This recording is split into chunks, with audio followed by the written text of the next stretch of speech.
आराध्य के चरणों में वंदन। तीर्थंकर के प्रतिनिधि तेरापंथ के एकादशमादि शास्त्रा आचार्य श्री महाश्रमण जी के चरणों में वंदन। तेरापंथ दर्शन का तीसरा दिन और दान के ऊपर विवेचन चल रहा है। आप लोगों ने कल 10 दान के विषय में जाना और आज दान का द्वितीय पाठ भी हम सुनेंगे। तो हम स्वामी जी ने दान के संदर्भ में क्या कहा है वह सुनेंगे ही, साथ में उन्होंने क्या गीतिकाएं लिखी है उन गीतिकाओं के कुछ पद्य भी हम सुनेंगे। तो मैं मुनि श्री राजकुमार जी स्वामी से निवेदन करूंगा कि वे गीत प्रस्तुत करें। मुनि श्री राजकुमार स्वामी। गुरुदेव के चरणों में वंदना। मुनि श्री उदित कुमार जी स्वामी दान के विषय में चर्चा करेंगे। उससे पहले मैं एक गीत प्रस्तुत करना चाहता हूँ। कौन सा गीत? आचार्य भिक्षु के द्वारा बनाया हुआ गीत मैं आप लोगों के सामने गीत के कुछ पद्यों को मैं प्रस्तुत कर रहा हूँ। कृपण दीन नाथ, कृपण दीन नाथ, म्लेच्छादिक त्यारी जात, कृपण दीन अनाथ, म्लेच्छादिक त्यारी जात, रोग सोगन आरत ध्यान, रोग सोगन आरत ध्यान, ध्यान देते अनुकंपा दान, सूत्र अर्थ सिखाए, सूत्र अर्थ सिखाए, सुध मार्ग आने थाए, आपे समकत चारित्र ए है, आपे समकत चारित्र ए है, धर्म दान 6-8 मोते है, कृपण दीन नाथ, म्लेच्छादिक त्यारी जात, बले मिले सुपातर आण, बले मिले सुपातर आण, देव निर्दोषण द्रव्य जान, देव निर्दोषण द्रव्य जान, ए दान मुगत रो मागए,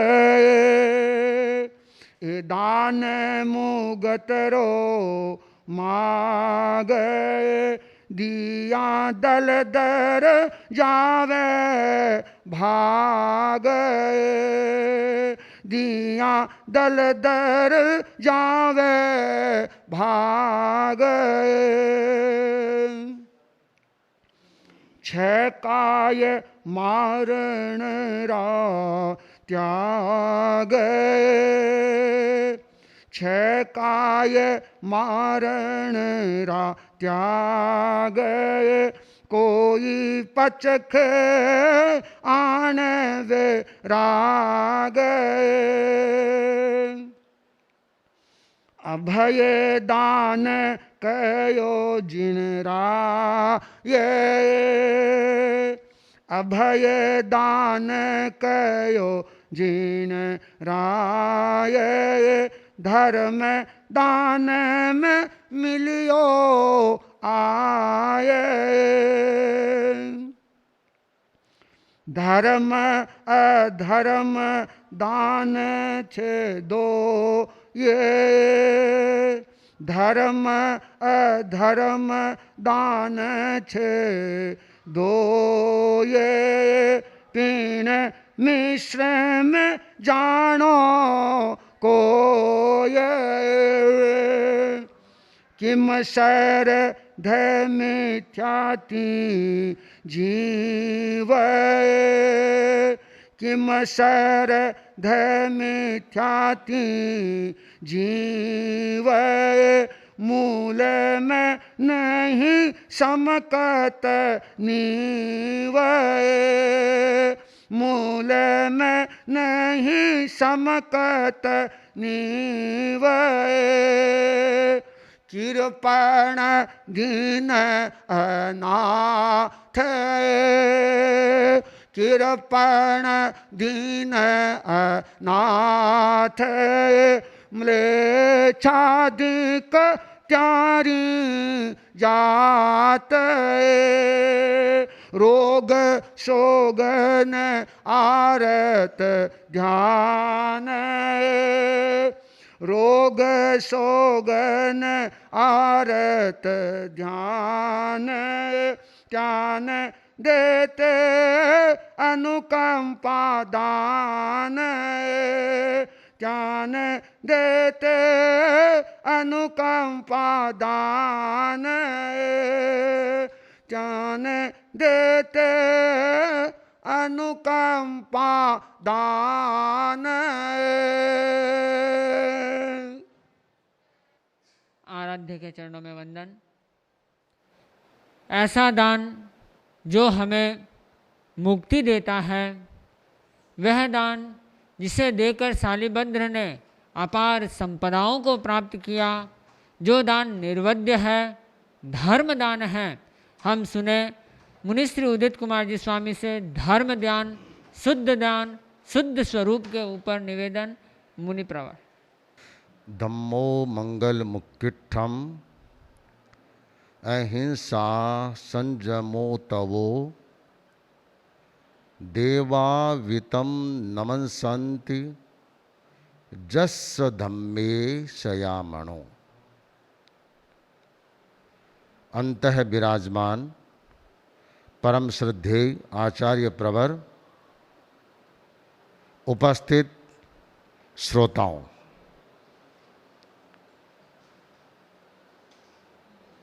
आचार्य भिक्षु से संबंधित या तेरा पंथ से संबंधित कुछ विशेष सिद्धांतों पर हम चर्चा कर रहे हैं। उनमें एक सिद्धांत है दान। भगवान महावीर की वाणी में दान का क्या स्वरूप है, दान की महिमा किस रूप में गाई गई है, आध्यात्मिक एवं सामाजिक संदर्भों में दान के संदर्भ में क्या क्या बातें बताई गई है, इस बारे में हमारी विशद चर्चा कल हुई। आज उसके पार्ट 2 के रूप में, भाग 2 के रूप में हम उसी विषय को आगे बढ़ा रहे हैं। आचार्य भिक्षु ने दान के संदर्भ में कहा कि जो दान आध्यात्मिक संदर्भों में होता है वह लोकोत्तर दान है, और जो सांसारिक और सामाजिक व्यवहार निभाने के लिए दिया जाता है वह लौकिक दान के अंतर्गत आता है। आचार्य भिक्षु के सामने ये प्रश्न आया कि इस लौकिक दान का निषेध करना चाहिए या नहीं करना चाहिए। आचार्य भिक्षु ने कहा कि लौकिक दान का निषेध करना साधु के लिए कल्प्य नहीं है। उन्होंने उदाहरण देते हुए कहा कि एक संत गोचरी के लिए गए और जिसके घर जा रहे थे उस घरवाले ने निषेध कर दिया कि आपको मेरे घर में गोचरी के लिए नहीं आना है। दूसरी जगह जाने लगे तो उस व्यक्ति ने उस संत को गालियां बहुत दी, अपशब्द कहे, कटु शब्द कहे। इतना कुछ कहने के बावजूद भी वे संत उस घर में गए गोचरी के लिए। दो बात फलित हुई, एक के घर में गए और एक के घर में नहीं गए। ये क्यों? आचार्य भिक्षु ने कहा, जिसने स्पष्ट निषेध कर दिया उसके घर में नहीं जाया जाता, किंतु केवल कटु शब्द बोलने से, गाली बोलने मात्र से उसके वहाँ नहीं जाना ये कोई ज़रूरी नहीं है। इसी तरह लौकिक दान, एक तो लौकिक दान में भगवान महावीर की वाणी के अनुरूप जो कुछ भी है उसे बताया जाता है।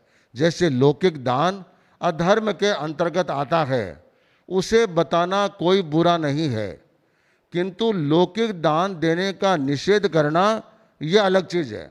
दान का निषेध करना अलग चीज़ है और उस दान में अधर्म बताना यह डिफरेंट चीज़ है। अधर्म बताने में कोई गलत नहीं है, किंतु उसका निषेध करना अंतराय का कारक बन सकता है, इसलिए उसका निषेध नहीं किया जाता। आचार्य भिक्षु ने दान के संदर्भ में यह कहा कि हमें सबसे पहले ये मीमांसा करनी चाहिए कि जिसको दिया जा रहा है वह पात्र है या अपात्र है। यह मीमांसा करनी बहुत जरूरी है। तो पात्र और अपात्र के आधार पर सारी मीमांसा हमको करनी चाहिए। तो वहाँ दिया गया, जो सुपात्र है उसको देना धर्म है, अपात्र या कुपात्र को देना अधर्म है। आचार्य भिक्षु ने कहा, सुपात्र ने दिया संसार घटे छे, कुपात्र ने दिया बधे संसार। ए वीर वचन साचा कर जानो, तिन में शंका नहीं छे लिगार।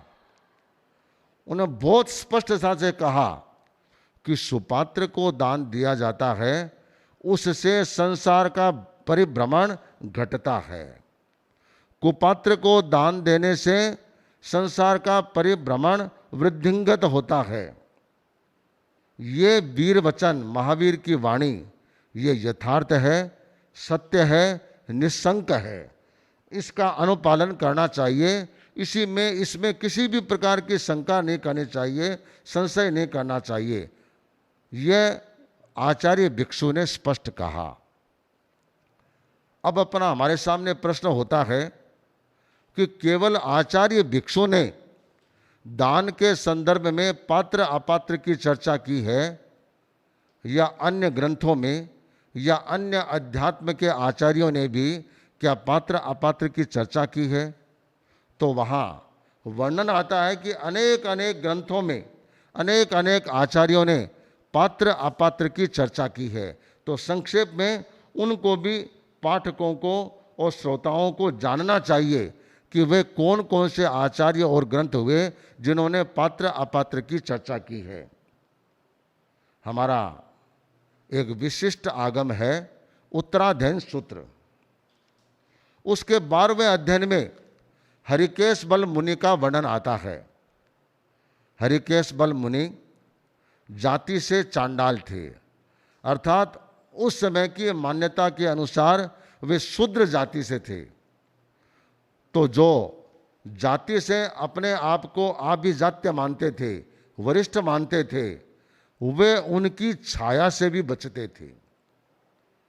तपस्वी थे।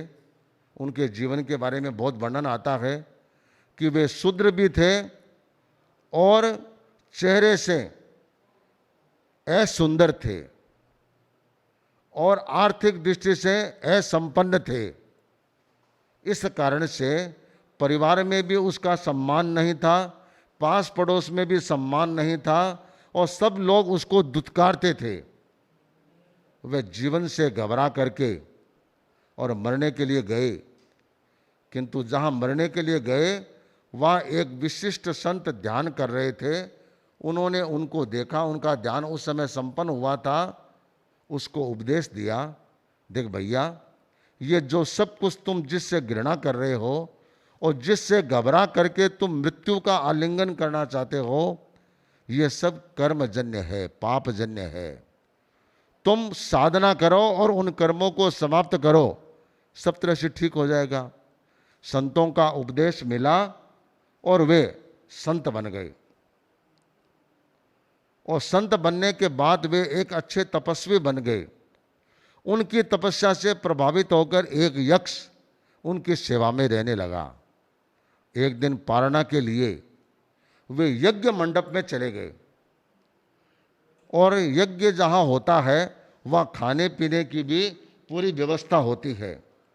तो वहाँ वे खाने भोजन के लिए, गोचरी के लिए गए। उनको जो ही ब्राह्मणों ने देखा और सोचा, रहे ये तो शूद्र, ये यहाँ कैसे आ गया। वहाँ जो यज्ञ करवाने वाले उपाध्याय जी थे, उन्होंने अपने ब्राह्मण कुमारों से कहा कि भाई ये शूद्र अंदर आ गया, सारा स्थान अपवित्र कर दिया, इसको भगाओ। तो वे आकर के अड़ गए कि आप हमारे यहाँ कैसे आ रहे हैं, क्यों आए हैं, आपको नहीं आना चाहिए, यहाँ से बाहर निकलो। फिर उनका ब्राह्मण कुमारों का और हरिकेश बल मुनि का काफ़ी लंबा संवाद हुआ। और संवाद होने के बाद कहा कि तुम अपात्र हो, तुमको देना हमारे लिए, ब्राह्मणों के लिए उचित नहीं है, तुम कुपात्र हो। तो मुनि ने वहाँ पर यह बात कही कि जो व्यक्ति कसाय में प्रवर्तमान है, क्रोधी है, अहंकारी है, मायावी है, लोभी है, लालची है और जो असत्य और परिग्रह आदि पापों में लिप्त है, ऐसे ब्राह्मण जो होते हैं उनको पापकारी क्षेत्र माना है। वह पापकारी क्षेत्र है, क्योंकि ब्राह्मणों ने यह कहा कि ब्राह्मण को जो दिया जाता है वह धर्म और पुण्य होता है। किंतु हरिकेश बल मुनि ने कहा जो कसाय में लिप्त है, अन्य अन्य पापों में लिप्त है, ऐसे ब्राह्मण भी पापकारी क्षेत्र है। तो जिन अगर देने में धर्म हो तो उनको देने में पाप उन्होंने क्यों कहा? इसका मतलब है ये व्यवहारिक वस्तु है, व्यवहार में जो कुछ दिया जाता है वह सुपात्र दान के अंतर्गत नहीं आता। 10वें कालिक सूत्र में कहा गया है, दुल्लहा वो महादाई मुहाजीवी भी दुल्लहा, मुहादाई मुहाजीवी दो भी गच्छन्ति सौगयिम। वहाँ बताया गया कि सुपात्र दान देने वाले दुर्लभ है और सुपात्र दान लेने वाले संयमी भी दुर्लभ है। और ये दोनों, दान देने वाले और दान लेने वाले, ये दोनों सद्गति को प्राप्त होते हैं। इसका मतलब है अगर दान मात्र एक होता तो वहाँ सुपात्र दान शब्द क्यों दिया गया और सुपात्र दान लेने की चर्चा वहाँ पर क्यों की गई? इसका मतलब हो गया सुपात्र दान अलग है, कुपात्र दान अलग है, सारे दान एक जैसे नहीं हो सकते। हमारा एक प्रसिद्ध जैन ग्रंथ है पद्म पुराण। उसमें कहा गया है कि पात्र कौन है, तो वहाँ बताया गया ज्ञान, दर्शन और चारित्र से युक्त व्यक्ति होता है, वही पात्र होता है। उसके अलावा जितने भी व्यक्ति हैं वे सारे के सारे अपात्र होते हैं। एक प्राकृत ग्रंथ है पौमचर्यम, उसमें भी यह बताया गया कि जो 5 महाव्रतों में लीन है, नित्य स्वाध्याय और ध्यान में संलीन रहता है, वह ऐसा साधु ही पात्र कहलाता है। उसके अतिरिक्त जितने भी होते हैं वे सारे के सारे अपात्र कहलाते हैं। और तो और 13 पंथ के मंतव्यों का विरोध करने वाले भी ऐसे एक आचार्य ने अपने ग्रंथ सद्धर्म मंडल में भी एक जगह उन्होंने भूल से लिख दिया या सहज में लिख दिया, भगवान जाने, उन्होंने एक जगह लिखा कि वास्तव में चाहे ब्राह्मण हो चाहे और कोई हो, जो चोरी करता है, गलत काम करता है, गलत ट्रैक पर चलता है, बुरा कार्य करता है, ऐसे व्यक्ति कुपात्र कहलाते हैं। अगर वे कुपात्र कहलाते हैं, पापकारी क्षेत्र कहलाते हैं, तो फिर उनको देने में धर्म कैसे होगा, यह उनके ही वर्णन से स्पष्ट हो जाता है। दिगंबर परंपरा के एक प्रसिद्ध ग्रंथ है श्रावकाचार। वहाँ आचार्य अमित गति ने कहा है कि जो व्यक्ति असंयति को दान देता है और दान देकर के शुभ फल की कामना करता है, इसका मतलब यह है कि वह एक श्रेष्ठ बीज, अच्छा बीज, उपजाऊ बीज, उसको अग्नि में डाल करके अच्छे फल की कामना करता है। आप जानते हैं, बीज को अगर जमीन में डालते हैं, उसको अनुकूल हवा पानी मिलता है, तो वह बीज जिस चीज का है वह उसका फल देने वाला बन जाता है। उसी बीज को अगर अग्नि में डाल दिया और अच्छी कल्पना करें तो क्या मिलेगा क्या? इसी तरह कुपात्र को दान देकर के और अच्छे फल की कामना करना उस अग्नि में डाले हुए बीज के समान होता है। वैदिक परंपरा का में अनेक स्मृतियां, पुराण और उपनिषद बने हुए हैं। उनमें एक प्राचीन ग्रंथ है मनुस्मृति। बड़ा अच्छा ग्रंथ है, उसमें कई विषयों का सुंदर विवेचन आता है। वहां पर एक जगह लिखा है कि ऐसे व्यक्ति को पानी भी नहीं पिलाना चाहिए। कैसे व्यक्ति को? जो ढोंगी है, जो पाखंडी है और जो धर्म का अज्ञाता है, धर्म के बारे में कह के भी नहीं जानता, ककहरा भी नहीं जानता, ऐसा व्यक्ति जो है उसको पानी भी नहीं पिलाना चाहिए।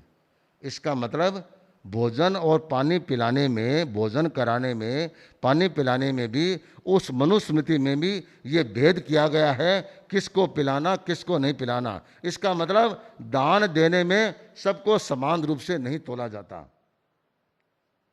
हरिवंश पुराण ये भी एक महत्वपूर्ण ग्रंथ है और उसमें लिखा गया है कि नीम का पत्ता अगर पानी में गिर गया तो पानी का टेस्ट कैसा हो जाएगा? खारा हो जाएगा। इसी तरह कोद्रव धान में पानी पड़ गया तो वह मद्य का रूप ले लेता है, दारू का रूप ले लेता है। और सर्प के मुख में अगर दूध पिलाया, दूध डाला, तो वह दूध किस में कन्वर्ट हो जाएगा? जहर में कन्वर्ट हो जाएगा। इसी तरह अपात्र को दिया हुआ दान कटु फल देने वाला बन जाता है। कितनी तीखी बात हरिवंश पुराण में कही गई है।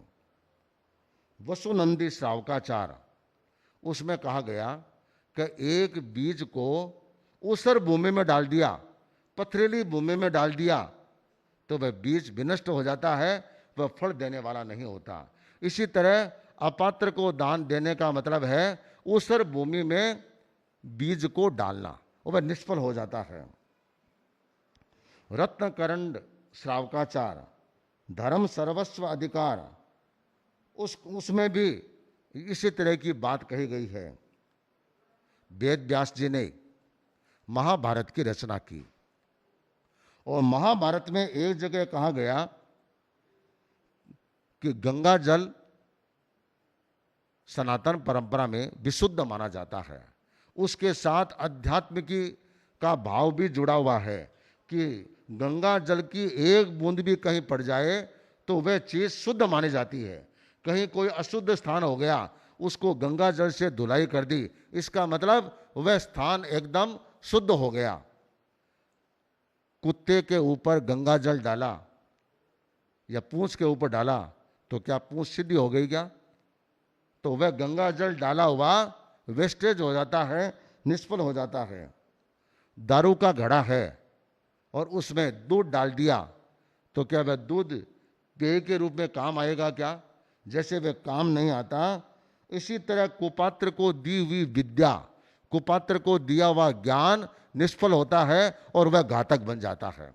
उस जमाने में जिसको ज्ञान दिया जाता उसके पात्र अपात्र की बड़ा ध्यान रखा जाता कि इसके इस विद्या के योग्य ये व्यक्ति है या नहीं, नहीं है तो इसको नहीं देना, इसलिए कई बार गुरु अच्छे विद्यार्थी के लिए, अच्छे योग्य शिष्य के लिए काफ़ी परिभ्रमण करते थे। जब योग्य मिल जाता तब वह विद्या उसको दी जाती थी।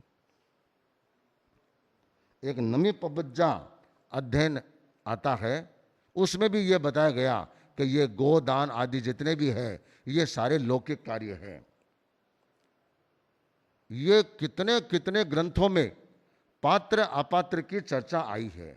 इसका मतलब है हर व्यक्ति को दिया तो जा सकता है, पर देने की मीमांसा हमें को करनी होगी। आचार्य भिक्षु ने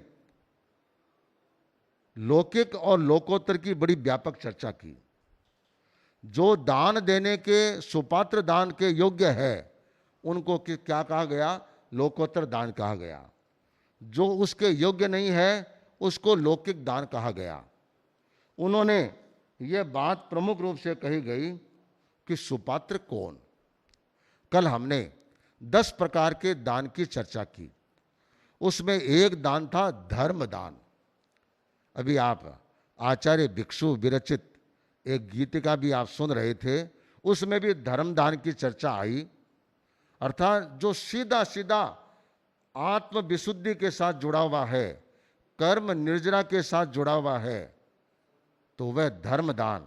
उस धर्मदान के 3 भेद हैं, ज्ञान दान, संयति दान और अभय दान। ज्ञान दान का मतलब योग्य व्यक्ति को अध्यात्म का ज्ञान देना, आगम का ज्ञान देना और तत्सदृश ज्ञान देना, यह क्या है? ज्ञान दान। अभय दान का मतलब क्या है? कि जीव हिंसा से अपने आप को उपरत बना करके और उससे उपरत होना। क्योंकि जो व्यक्ति जिस हिंसा से उपरत बनेगा, इसका मतलब उन जीवों को उसने अभय दान दे दिया, अभय दान दे दिया। तो ये भी एक बहुत बड़ा दान माना जाता है। तीसरा है सुपात्र दान। सुपात्र दान कौन है?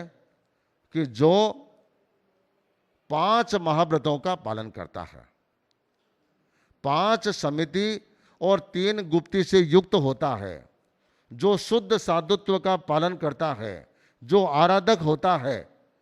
ऐसे संयमी पुरुषों को जो दान यथाविधि दिया जाता है, वह दान किसके अंतर्गत आता है? सुपात्र दान के अंतर्गत वह माना जाता है।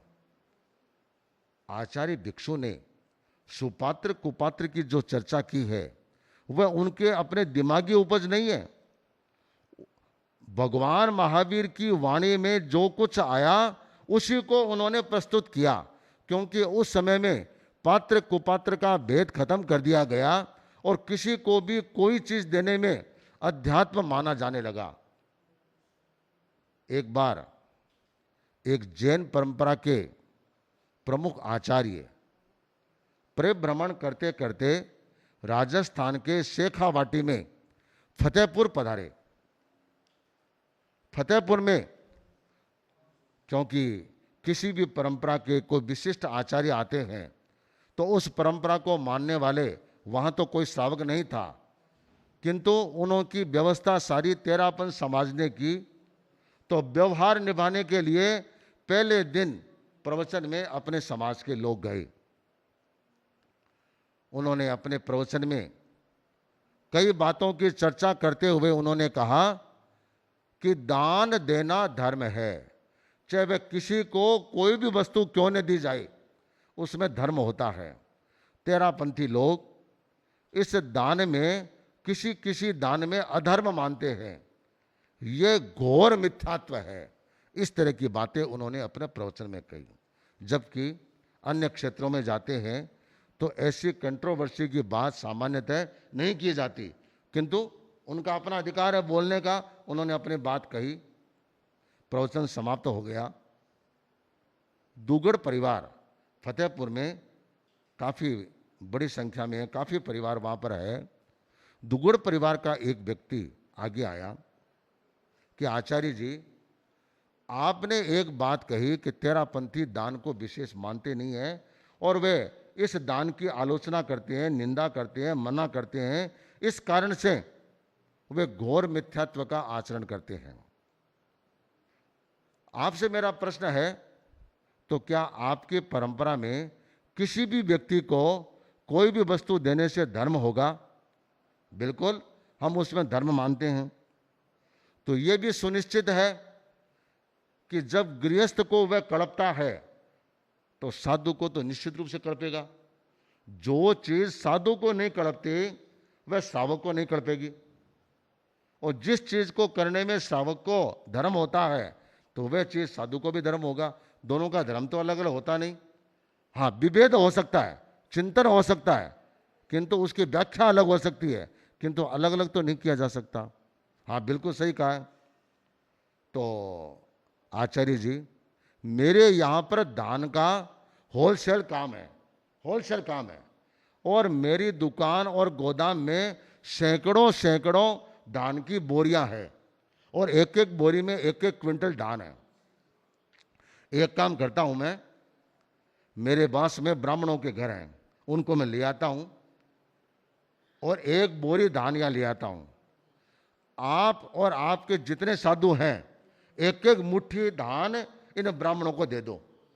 अगर आप अपने हाथ से इन ब्राह्मणों को एक एक मुट्ठी दान दे देंगे, मैं आपको वादा करता हूं मेरी गोदाम में जितना दान है वह सारा का सारा मैं डोनेट कर दूंगा, दान कर दूंगा। एक दाना भी अपनी दुकान और गोदाम में नहीं रखूंगा। आचार्य ने सोचा, रे ये तो गड़बड़ कर दिया। नहीं नहीं नहीं श्रावक जी, ये तो कैसे हो सकता है? महाराज, आपने तो कहा था कोई भी व्यक्ति किसी को भी कुछ भी दे तो वह धर्म होता है, तो वह धर्म की शुरुआत आपने फरमाया है, तो आपसे मैं शुरुआत करूं, फिर मैं धर्म करूंगा।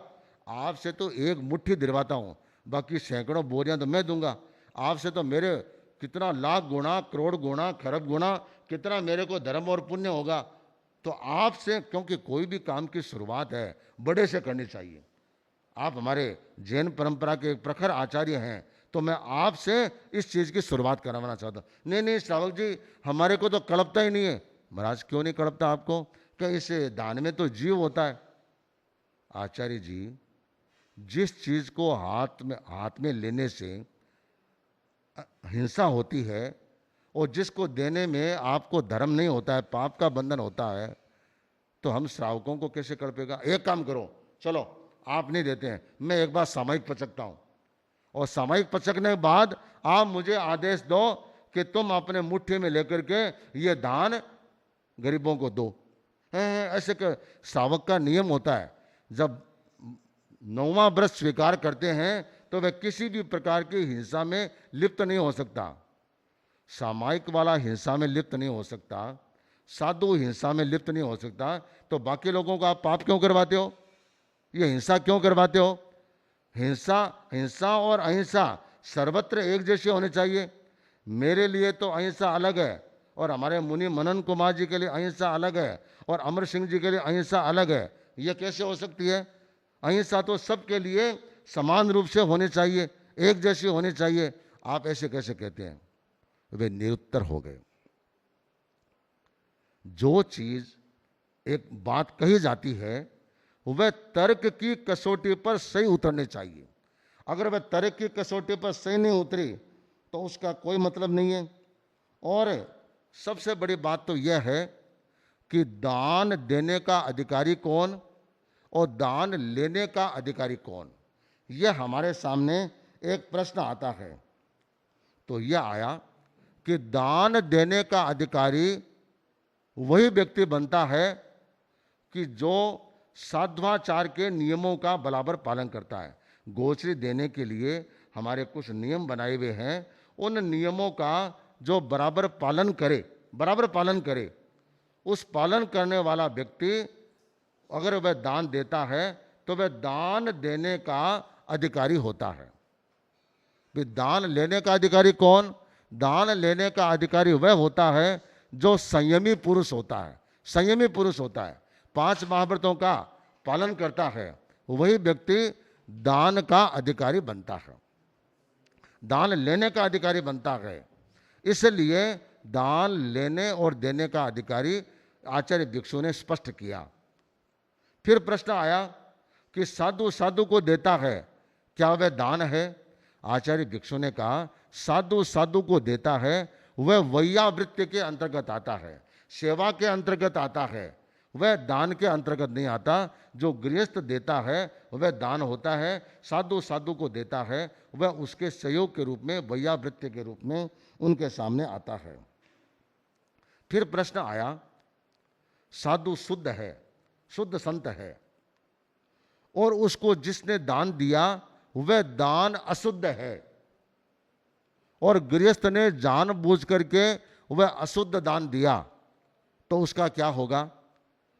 तो आचार्य भिक्षु ने कहा, अगर जानबूझ करके अशुद्ध दान दिया तो अशुद्ध दान बहराने का उस गृहस्थ को पाप लगेगा। संत ने अगर अपनी गवेषणा बराबर की है, बराबर जांचा है, समझा है, देखा है, और उनको अपने व्यवहार में वह विशुद्ध लगा है, तो उनको कोई दोष नहीं लगता। किंतु संत को भी अगर पता लग गया कि यह भोजन जो दिया जा रहा है, जो वस्तु दी जा रही है, यह अशुद्ध है, और ये जान गए फिर भी उसको स्वीकार करता है, तो वह भी दोष का भागीदार बनता है। दो शुद्ध अशुद्ध की बात तो बहुत दूर की बात। कप्पा कप्पम में संख्यम देनतियम पड़िया इक्के नमे कप्पई तारिसम। अगर दान जो दिया जा रहा है उसमें थोड़ी सी भी शंका हो जाए, कभी यह कल्प है या नहीं है, तो भी साधु को स्वीकार नहीं करना चाहिए। यह उनके लिए मर्यादा आती है। आचार्य भिक्षु के बारे में उस जमाने में, उनके समय में, यह एक आम बात फैला दी गई कि आचार्य भिक्षु लौकिक दान देने का स्पष्ट निषेध करते हैं, और लोगों से कहते हैं किसी को खिलाओ मत, किसी को कुछ दो मत, किसी का कुछ सहयोग करो मत। वे स्पष्ट रूप से मनाही करते हैं, और वह एक ही बात कहते हैं, आपको जो कुछ देना है वह केवल हमको ही दो, हम ये पात्र हैं, बाकी दुनिया पूरी कुपात्र है। यह बात कहते हैं, निषेध करते हैं। एक गांव में आचार्य भिक्षु पधारे, और वहां एक विरोधी स्वभाव वाला व्यक्ति आया और कहा कि भिकण जी, आप जो दान देने का निषेध करते हैं यह आपके लिए सही नहीं है, सही नहीं है। इससे लोगों के भीतर में सहयोग करने की भावना, देने की भावना, ये धीमे धीमे समाप्त होती जा रही है। यह आप बहुत गलत काम कर रहे हैं, मिथ्या बात कर रहे हैं, मिथ्या प्ररूपणा कर रहे हैं। आचार्य भिक्षु ने मुस्कुराते हुए कहा, भैया, एक गांव में किराने की 4 दुकानें थी, किराने की 4 दुकानें, और उसमें 3 दुकानदार किसी ब्याह शादी में सम्मिलित होने के लिए सुबह से ही गांव छोड़कर चले गए और दूसरे गांव में चले। तीनों की दुकानें बंद। अब कितना दुकानदार रहा? एक ही दुकानदार रहा। अब गांव के जितने भी ग्राहक आए वह किसकी दुकान पर आए? उस जो बचा हुआ एक दुकानदार था उसकी दुकान पर आए। वह दुकानदार बड़ा खुश हुआ कि देखो ये 3 दुकानदार यहाँ से चले गए, आज मेरे लिए कितना फायदा। उनके जितने भी ग्राहक थे आज सब के सब मेरी दुकान पर आए, आज मेरी अच्छी बोनी हुई, अच्छी कमाई हुई। भगवान करे समय समय पर ये दुकानदार बाहर जाते रहें और मेरी कमाई बढ़ती रहे। तो बता, वह दुकानदार खुश हुआ या नाखुश हुआ? वह दुकानदार तो खुश हुआ। तो यह बता, हम तुम्हारी भाषा में हम अगर लौकिक दान देने का निषेध करते हैं तो हमारे लोग तो है कितने? थोड़े से लोग हैं या जितने भी लोग हैं, तो गांव में आप लोग तो बैठे हैं, आप लोगों को अपनी मर्यादा के अनुसार, मान्यता के अनुसार खुश होना चाहिए कि तेरा पंथी तो देते नहीं है। अब तो आपको पूरा खुला आकाश मिला है, तो हमारे को आप दान देने के लिए कोसते हैं। आपके लिए तो खुला आकाश मिला है, तो आप तो खुले हैं, आप तो कितना भी कर सकते हैं। आपके लिए तो खुशी होने का अवसर है। बेचारा आया था विरोध करने और अपने आप वहां से चलता बना। तो आचार्य भिक्षु के सामने न जाने कितने कितने प्रसंग उनके सामने आए, और आचार्य भिक्षु ने एक बात स्पष्ट रूप से कही कि साधु को अगर दान देने का निषेध कर दें तो क्या होगा? उसके अंतराय का, कर्म का बंधन होगा। हमको ये कड़पता नहीं है हम किसी की बात के लिए निषेध करें। निषेध करना हमारे लिए कोई मतलब की बात नहीं है। एक बार आचार्य भिक्षु पाली में पधारे। पाली उस जमाने का मारवाड़ का एक अच्छा व्यापारिक केंद्र था। सैकड़ों सैकड़ों व्यापारी वहाँ पर रहते थे, अच्छे धनाढ्य थे, अच्छा प्रभाव था और उनका प्रभाव ठेठ जोधपुर के राजाओं तक भी था। जोधपुर के राजा भी कोई व्यापारिक निर्णय लेते, नई व्यापारिक नीति बनाते, आर्थिक नीति बनाते, उसमें पाली के व्यापारियों के भी सुझाव मंगाए जाते थे। इतना उनका प्रभाव था। आचार्य भिक्षु वहां पधारे। वहां मूर्ति पूजक आमनाय के बावेचा परिवार वह थोड़ी स्पष्ट रूप से और खुले रूप में आचार्य भिक्षु का विरोध रखता था। जब कभी भी कोई अवसर हाथ आ गया कि इस काम से आचार्य भिक्षु का विरोध हो सकता है, उस एक भी पॉइंट को वह खाली नहीं जाने देता। वह उनका स्पष्ट विरोध किया करता था। एक बार जब आचार्य भिक्षु पाली में पधारे, ये बावेचा वहां के ब्राह्मण परिवारों को अनाज मुफ्त में देता। समय समय पर एक निश्चित मात्रा में हर परिवार को दान अनाज मुफ्त में दिया करता था। इसने मन में सोचा, रे अभी ब्राह्मणों को दान देने का वक्त आ गया, अभी मौका है, इन ब्राह्मणों को अगर चढ़ा दें और ये ब्राह्मण अगर खुले रूप में विरोध में आ जाए तो फिर पूरे शहर में इनका इतना तगड़ा विरोध होगा कि भीखंड जी का पाली में रहना मुश्किल हो जाएगा और फिर इनका आना भी मुश्किल हो जाएगा। और जब आना भी मुश्किल हो जाएगा तो धीमे धीमे इनके श्रावक भी खत्म हो जाएंगे और नए सिरे से कोई बन नहीं पाएगा। उसने पूरी योजना के साथ उन ब्राह्मणों के कुछ प्रमुख लोगों को जब वे उनके पास आए, कहा कि सेठ जी आपके दान देने का वक्त आ गया, तो हम लोग कब आए, जब है ये दान बांटने का समय हो जाए तो हम दान बांट लेने के लिए आ जाएं। बावेचा जी ने कहा कि देखो ब्राह्मणों, मैं आपको दिया करता था, मन से दिया करता था, भावना से दिया करता था, किंतु अब देने का विचार मेरा कम हो गया। क्यों सेठ जी, क्या बात है? वर्षों से आपकी परंपरा चलती आ रही है, आपके दादाजी देते थे, आपके पिताजी दिया करते थे और आप भी दे रहे हैं। आपकी भी तीसरी पीढ़ी चल गई, हमारी भी दूसरी तीसरी पीढ़ी चल रही है। आप मना क्यों करते हैं? आपके कोई चीज़ की कमी भी नहीं है, फिर आप ऐसा क्यों कर रहे हैं? इसलिए कर रहा हूं कि भीखंड जी महाराज है ना, वे ये कहते हैं कि ब्राह्मणों को देना पाप है। अब हमारे गुरु हैं, अच्छा है नहीं है, किंतु उनको भड़काया कि वे हमारे को कहते हैं कि किसी को भी दान आदि देना नहीं है, देना पाप है। वे मना करते हैं। अगर वे आज्ञा दे दें, आदेश दे दें कि बावेचा जी सब ब्राह्मणों को दान दो, तो मैं आपको सबको वापस बांटना शुरू कर दूंगा।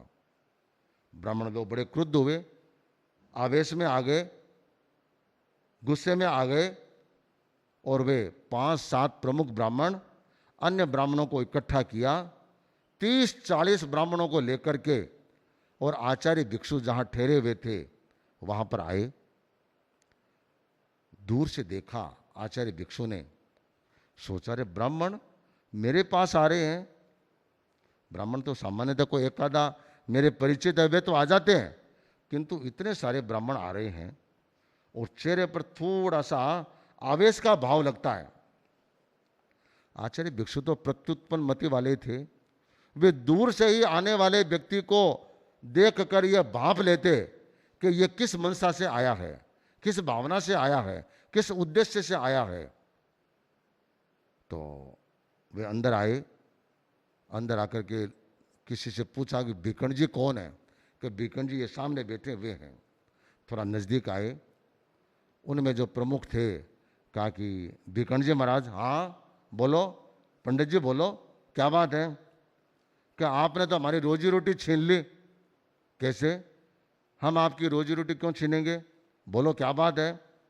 आपने जो हमारे को हमेशा दान मिलता है, हर बार मुफ्त में मिलता है, निःशुल्क मिलता है और वर्षों से हम प्राप्त करते आ रहे हैं, और आपने हमारे लिए निषेध कर दिया। कभी यह बात किसने कही? कि बाबेचा जी ने कही है। अच्छा, क्या कही? वह कहते हैं कि भिकण जी महाराज ने हमको यह दान देने के लिए मना कर दिया। आचार्य भिक्षु ने सोचा, इसको मैं शास्त्रों के प्रमाण से बताऊं या तत्व की भाषा में बताऊं, सिद्धांत की भाषा में बताऊं, इनके पल्ले पड़ने वाला नहीं है। इनको तो व्यवहारिक तरीके से ही समझाना उपयुक्त रहेगा कि देखो पंडितों, बात यह है कि अगर कोई व्यक्ति किसी को कुछ देता है, हम उसको मना क्यों करेंगे? उसकी अपनी चीज़ है और आप लेने वाले व देने वाले, हम बीच में कौन होते हैं? हमारा तो उसके साथ कोई संबंध नहीं है। लो, मैं आपके सामने ये स्पष्ट कहना चाहता हूं, अगर बावेचा जी आपको 5 रुपया दे तो मेरा मना करने का, निषेध करने का त्याग है। अरे, भिकण बाबा ने तो 5 रुपया ब्राह्मणों को देने का आदेश फरमाया है। ओह बाबा, आपने बड़ी कृपा की, बिना मतलब बाबेचारी जी ने गलत बात कही है, आप तो हमारे साथ हैं। बड़े खुश हुए, प्रणाम किया और खुश मन से आए थे, तब तो खिन्न मना थे, और जाते जाते बड़े खुश हो गए। और खुश होकर के और बाबेचा जी के पास आए कि बाबा ने आदेश दिया है हम ब्राह्मणों को 5 रुपया देना पड़ेगा। नहीं नहीं नहीं, भिकण जी महाराज खुद गए और उन्होंने तो कहा है, उन्होंने क्या कहा? उन्होंने कहा कि बाबेचा जी आप लोगों को 5 रुपया दे तो निषेध करने का त्याग है। नहीं नहीं, ऐसे नहीं, वे खुद कहे कि 5 रुपया दो। अरे, ये कोई बात होती है क्या?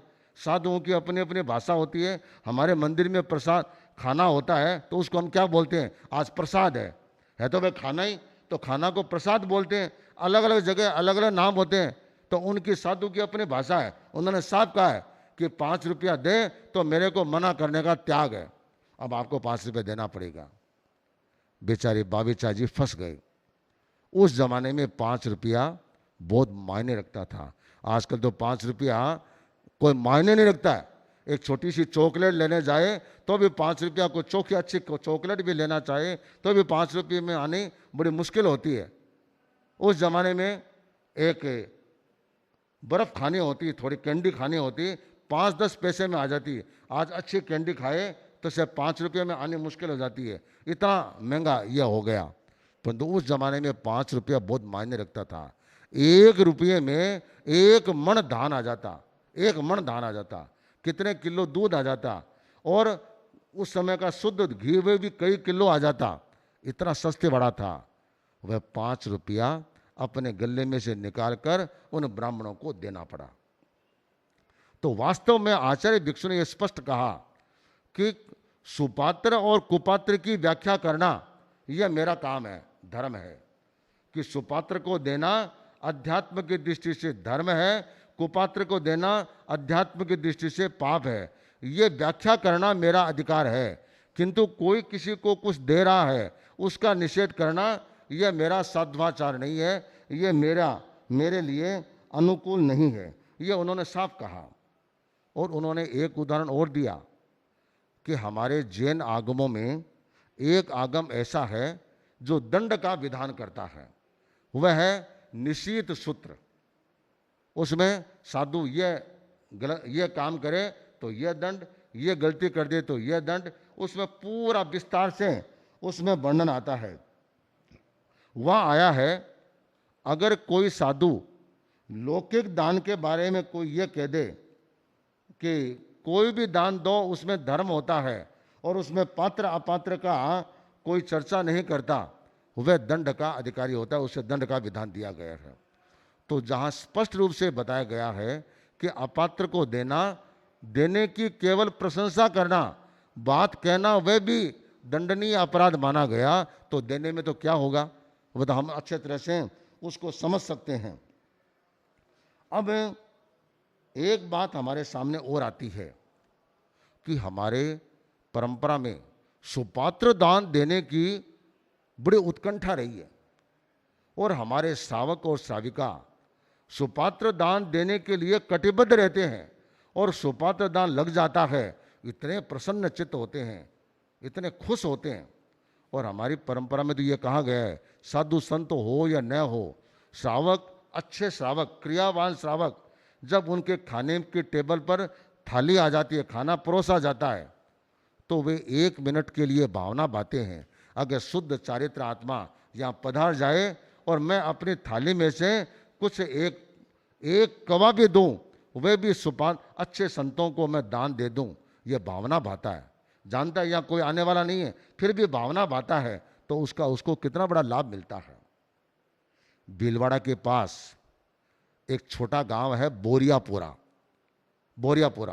यहाँ से मेरे ख्याल से 30-40 किलोमीटर दूर है। वहाँ के एक श्रावक हुए हैं लालचंद जी बाफना, बड़े क्रियावान श्रावक। साधु संतों की गोचरी नहीं हो जाती तब तक वे मुंह में पानी तक भी नहीं लेते, इतनी दान की उनकी भावना रहती थी। शरीर से अशक्त हो गए, थोड़े बीमार हो गए, वृद्ध हो गए और चलना फिरना उनका दुर्बल हो गया।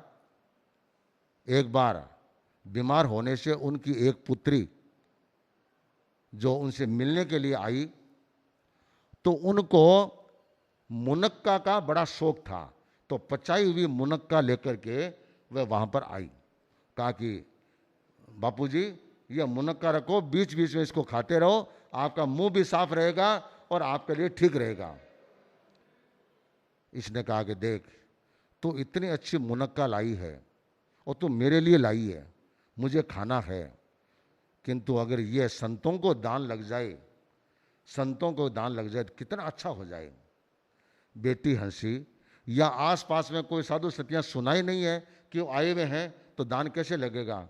कि भाई मेरी भावना इतनी है, जब तक इस मुनक्का में से चाहे एक भी क्यों न ले, जब तक साधु साधियों के पात्र में नहीं जाएगी तब तक यह मुनक्का मैं खाऊंगा नहीं, यह प्रण कर लिया।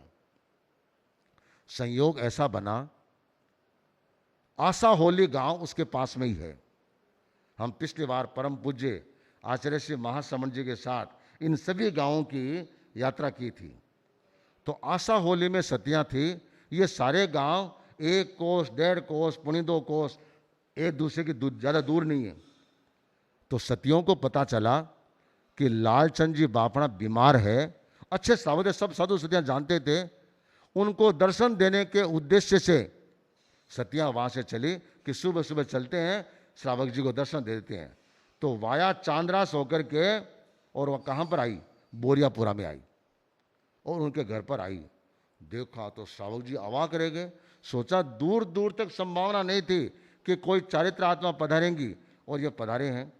उनको दर्शन दिए, सेवा करवाई, दोपहर में शास्त्रवाणी सुनाई और कहा कि साध्वी जी मेरी ये भावना है, ये बेटी मेरे लिए ये मुनक्का लेकर के आई है, ये दान दिए बिना मैं कुछ भी खाऊंगा नहीं, यह मेरा प्रण है। लो श्रावक जी बैठो। जितने चावना थी, जितना लेना था लिया और उनकी भावना पूरी की। तब जाकर के लालचंद जी ने अपने मुंह में उस मुनक्का को लिया। ऐसे ऐसे श्रावक भी हुए हैं जिनके मन में कितनी भावना बहराने की, और जब तक वह नहीं दिया जाता तब तक उनके मन में कितने कितने प्रण कर लेते हैं कि इस चीज़ को मैं खाऊंगा नहीं, दान नहीं लगेगा। पुराने ज़माने में बरसात की मौसम होती, साधु साधियाँ गोचे नहीं जा पाते, ऐसे ऐसे श्रावक श्राविकाएँ होते, जब तक महाराज की गोचे नहीं होगी हम खाएंगे नहीं। उनको पूछे भी तुम क्यों नहीं खाते, कि महाराज हम खा लेंगे तो बचेगा क्या, हम नहीं खाएंगे तो हमारा जो खाना है वह रहेगा, साधु सतियाँ पधारेंगे तो हमारे व्रत निभ जाएगा, दान का लाभ मिलेगा। यह क्या था, उनके दान का उपयोग था। तो ऐसा सुपात्र दान आचार्य भिक्षु के दृष्टि में उपयोगी माना जाता था। आजकल एक शब्द चलता है विसर्जन, कभी हर व्यक्ति को विसर्जन करना चाहिए। आचार्य तुलसी ने विसर्जन का सूत्र दिया, तो यह आया क्या विसर्जन दान है, क्या है। तो आचार्य तुलसी ने स्पष्ट किया कि विसर्जन केवल ममत्व का विसर्जन है, ममत्व को छोड़ना। कभी मेरे पास 1 लाख रुपया है, मैं 10,000 का विसर्जन करने का संकल्प करता हूँ, उसको छोड़ने का संकल्प किया, वह क्या हो गया, यह विसर्जन है। अब सोचता है कि मैं समाज के परिवेश में जीता हूँ, 10,000 रुपया मैंने छोड़ा है, इसका क्या करूँ। या तो मैं करूँ बाहर जाऊँ खड्डा खोद के बूढ़ दूँ, या इस पर आग लगा दूँ, सोचा ये तो मिस यूज हो गया, जिस समाज का मैं सदस्य हूं उस समाज के विकास में इसको मैं व्यवस्था के लिए दे दूं। तो विसर्जन की भावना आई, वह तो धर्म और अध्यात्म है, उसका व्यवस्थापन किया, उसका वितरण किया, उसकी व्यवस्था की। यह क्या है?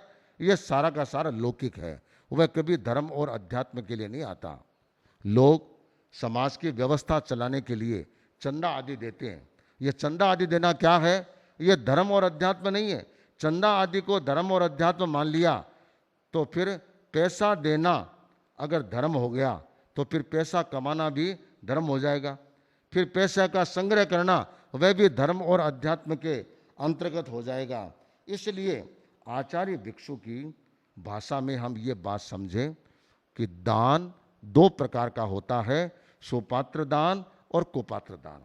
सुपात्र दान का अधिकारी वह होता है जो शुद्ध संयमी होता है, जो 5 महाव्रतों का निरतिचार पालन करता है। ऐसे संत पुरुषों को जो कुछ दिया जाता है वह सुपात्र दान, जो कुछ का मतलब यथाविधि जो दिया जाता है वह सुपात्र दान है। उनके अतिरिक्त जो भी लोग होते हैं वे कुपात्र और अपात्र कहलाते हैं।